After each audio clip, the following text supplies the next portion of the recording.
Thank you, sir. Now I invite the guest of honor, Sri J S Deepak, Secretary Telecom. And in fact, sir has been the, I think, founding member of Telecom Export Promotion Council also during his previous tenure. So, sir, I invite you for the blessings to the TEPC as well as the industry.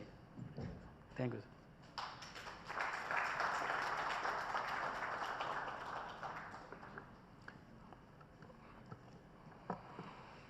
My esteemed colleague, Shri Ramesh Abhishek, Secretary to the Government of India and the Department of Industrial Policy and Promotion, business leaders and doyens of Indian telecom manufacturing and services industry present here on the dais and in the audience, senior officers of the Government of India and the Telecom Export Promotion Council, our distinguished guests from 28 countries, from South Asia, from Southeast Asia, from Africa, from the Caribbean, and from Latin America, a very warm welcome to you. Leaders of business, industry, trade, members from the media, invitees, ladies and gentlemen. It is, as you know, I have been introduced as a special guest, though actually I am a special host as chairman of the Telecom Export and Services Promotion Council of India. It is indeed my honor and privilege to welcome all members from all countries who are participating in this 8th B2B telecom event being organized by the TEPC. The Telecom Export Promotion Council was set up in 2008 to promote export of telecom services and products from India, and in a short period of time it has really done yeoman service. Its membership consists of companies from the telecom infra installation sector, those who provide turnkey services, telecom network operation and maintenance services, both the supply of telecom hardware and software, as well as telecom consultancy. So it is like the who's who of telecom equipment and services in India who are represented under the umbrella of the Telecom Export Promotion Council. The association has been active, and this year we have a program of 8 outreach workshops in different countries, from CEBIT in Australia to Communicatia in Singapore, from the ICT Expo in Nairobi to AfricaCom in South Africa, as well as GITEX in Dubai and a number of other events. But what is the crown jewel in the calendar of events which the TEPC participates in or hosts are the 2 India Telecom exclusive B2B exhibitions which are organized back home in India. And I say this because not only of the width and the quality of participation, the extent of business that is conducted in these events, but more than that, on the opportunity it gives our distinguished visitors from overseas, not only to interact with a variety of business and industry leaders from India, but also to visit, see their facilities, understand for themselves what Indian telecom has to contribute to the world. The Indian telecom sector is a large and vibrant sector.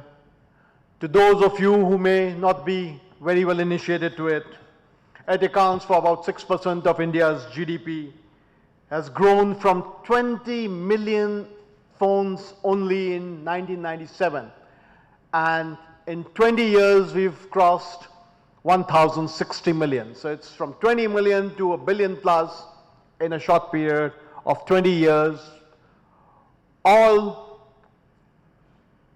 all mobile, and 90% based on private investment and enterprise. The vibrancy and the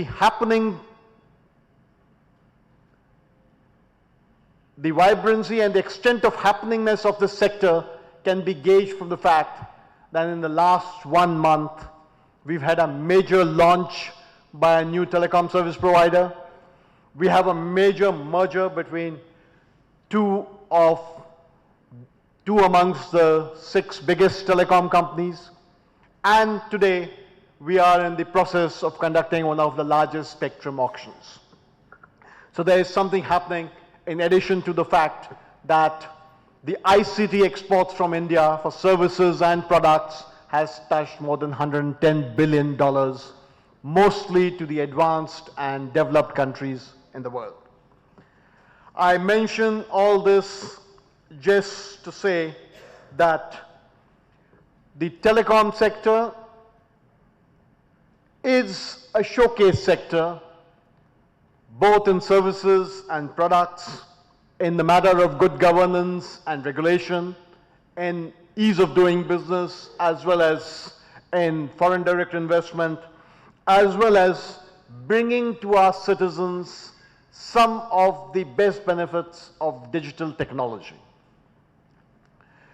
The Digital India program, which many of you might have heard, is a flagship program which was launched by our Prime Minister a couple of years ago. Through this program,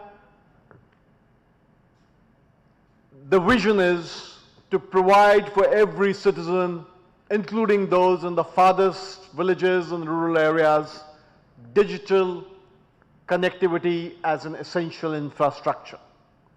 Not only this, to top it with services, government to citizen services which they need daily, make it paperless, cashless, presenceless, in the sense that the service could be availed online if the citizen so wishes, without the need to go to government offices and seek it across the counters and all the costs and time that that entails. And finally, the vision of Digital India also incorporates empowering the citizen in 2 ways. One, by giving him a choice. The 2 ways to empower is perhaps to give a person a voice and a choice. So the idea is to give them a choice of availing services digitally, and to give him a voice by making him and giving him the opportunity to give his feedback on government schemes, programs, and activities which are ostensibly being run by the state for his benefit. The government and the private sector are working together to make this vision happen. This morning, you've heard from 3 major businesses incorporated in India in the telecom sector. You heard from Rihan, a base station manufacturer and provider. You've heard from Tejas, who are leaders in optical transmission equipment. And you heard from Sterlite, who do an end-to-end job in optical fiber, as well as executing projects of laying optical fiber for broadband connectivity. In addition, you also heard from CDOT, a premier R&D institution which the government has set up and supports to develop indigenous technology in the telecom sector, which is appropriate for the emerging world, for developing economies and countries. While I will not repeat what these distinguished gentlemen and lady have told you, I have the experience of working with all of them. Recently, we had a huge project of setting up 2,000 plus mobile towers in some of the most difficult areas of the country, in forest areas, distant areas, extremist affected areas. And this is one of the companies which did the job on time with requisite quality. We are implementing today the largest broadband network program in the world. We are planning to lay 1.7 million kilometers of cable in the next 7 years, out of which 600,000 kilometers is to be laid in the next 2 years. This is arguably the biggest project in the digital world, the next largest being the broadband network being done by Australia, which is a mere 200,000 kilometers in 10 years.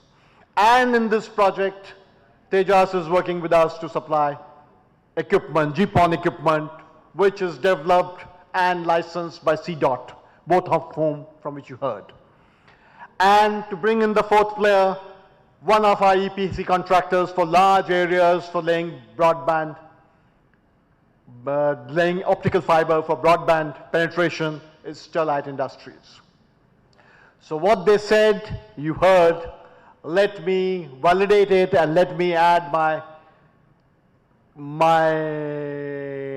confirmation to the fact that these are companies who are in a position to provide services which are of great quality, which provide robust equipment for the need of a developing country, low operating cost, as well as best value for money and affordable pricing. With this kind, and these are only 4 of a large number of companies which are represented here and in the country, and during your visit to Bangalore, you will also have the opportunity of visiting some of our software companies which have given the country a leadership position as suppliers to 92% plus of the Fortune 500 companies in the world. This is what the ecosystem of the private sector is. The Government of India and the Department of Telecom works very closely with them, as you can see with the composition of the Telecom Export Promotion Council, for which I am the chair and the rest of the membership is from the private sector.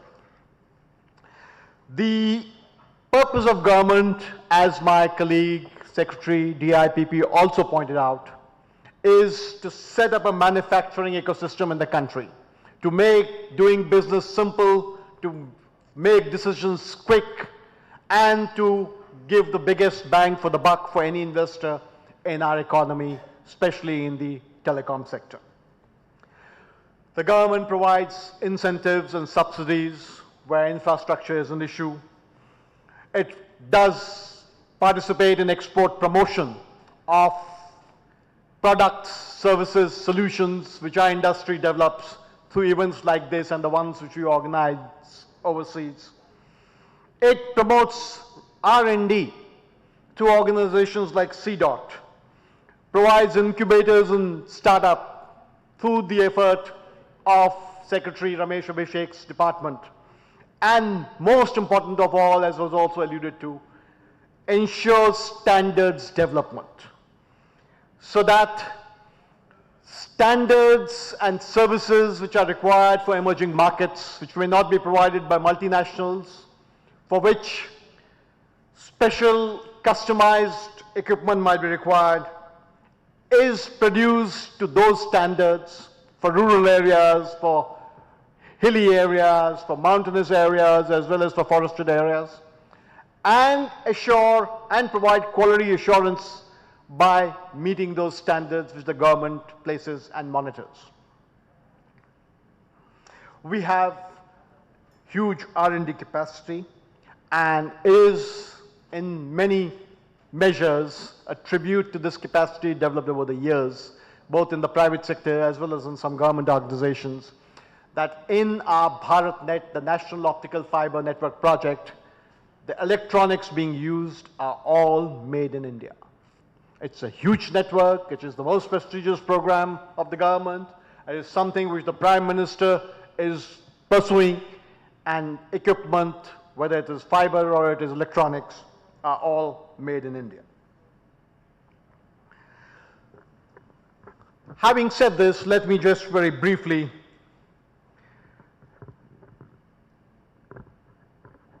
mention what are the kinds of products and services which the Indian telecom sector offers for countries which are represented here by delegations, as well as those placed similarly.